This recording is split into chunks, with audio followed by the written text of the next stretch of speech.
Kaya patience ka. Dubutangan ko pala. Wait for the right time.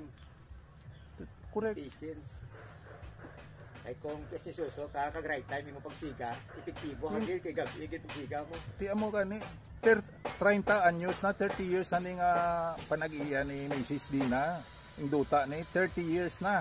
30 years subong pa lang nabutangan pader, fence. Subong pa lang nagsugot ang simbahan dari sa tupad ta. Kag mga members nila nga baklon ining lote. In God's time, kay Pastor, no? That's Reverend Regan Yulo. He is the pastor of Ebenezer Christian Reformed Church in Bacolod City. But right now we are year behind the New Life Cornerstone Family Worship Ministry. This sanctuary is part of San Gabriel subdivision, but this land is part of Purok Ilang-Ilang Barangay Poblasyon. So back to back kami, back to back kami. San Gabriel subdivision, Barangay Balingasag, and this is Purok Ilang-Ilang Barangay Poblasyon, Bago City.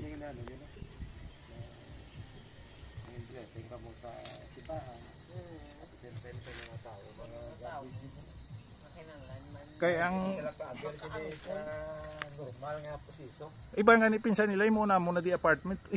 Kaklaro sa Bible nga ano pangagi mo invest, you know. Wala na chimpo, you don't know if you're going to live tomorrow. Maybe hasta ka lang today. Bigyan sa managapon sa Bible. Oo.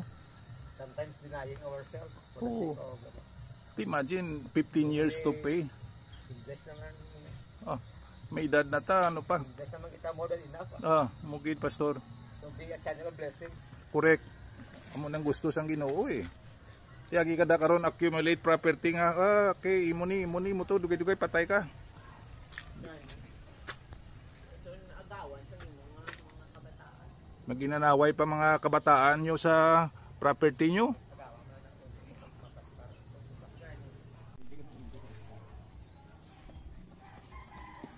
Nami na daw no kay na mano.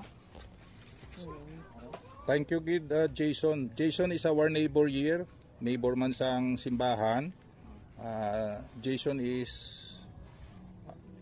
married sa ang imo asawa Baptist. Baptist. Baptist ang wife niya. Si Jason hindi pa man Baptist but he wants also to become a Christian. Tigin-invite ko siya, Elder Sanjos kin-invite ko siya na makasimba di siya buwas diri sa inyo. Kag ang iya nga daughter.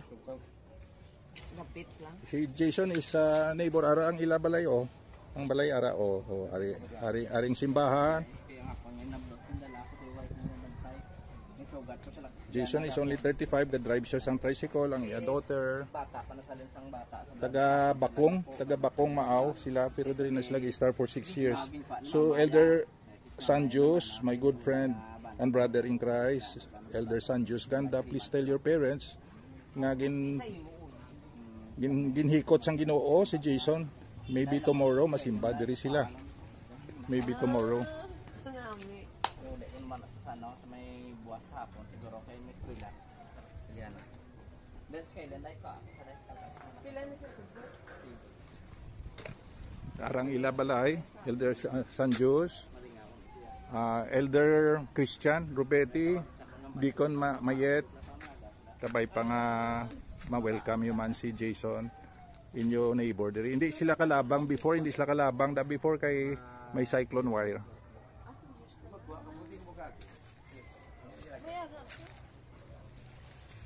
Di mayo gid God's providence gyapon God's providence gyapon nga nagkilalahay kita sa neighbors nyo.